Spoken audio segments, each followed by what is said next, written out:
कोई याद नहीं आया।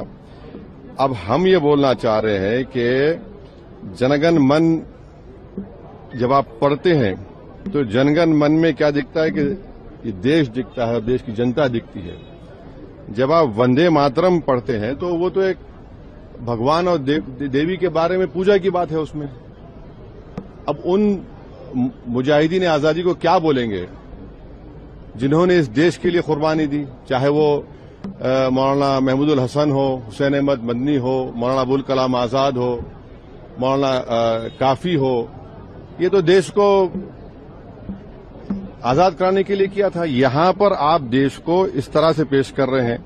और जनगण मन जो लिखा गया था वो तो जनता के लिए लिखा गया था। और मैं कह रहा हूं कि 1950 में राजेंद्र प्रसाद ने बहुत बड़ी गलती की। बगैर रेजोल्यूशन के उन्होंने कह दिया कि नेशनल सॉन्ग है, जबकि रेजोल्यूशन लेना चाहिए था उनको। तो और कहीं पर भी नेशनल सॉन्ग का डेफिनेशन नहीं है।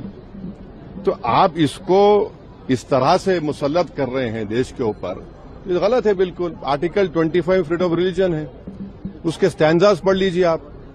मैं एक मुसलमान हूं, मैं सिवाय अल्लाह के किसी की इबादत नहीं करता हूं। अगर मैं किसी की बात करूंगा तो मुसलमान कहां रहूंगा? तो आप तो आर्टिकल 25 का, 26 का, 29 का ग्रेव वायलेशन कर रहे हैं।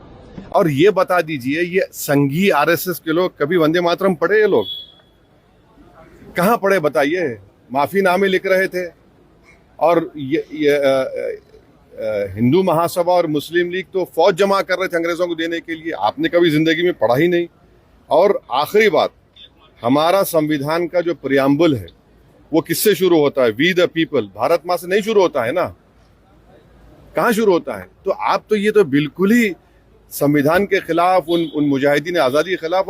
और जो काम बोस नहीं किए, रविंद्रनाथ टैगोर नहीं किए, वो काम आप ये कर रहे हैं। जो कमेटी बनाई गई थी उन्होंने कहा कि नहीं। तो ये सब मकसद एक ही है कि इस देश को एक हिंदू थियोक्रेटिक कंट्री बनाया जाए। हम इसकी मजम्मत करते हैं, कंडेम करते हैं। और बीजो इमानुएल का जजमेंट आज भी रेलेवेंट है और कल भी रेलेवेंट रहेगा।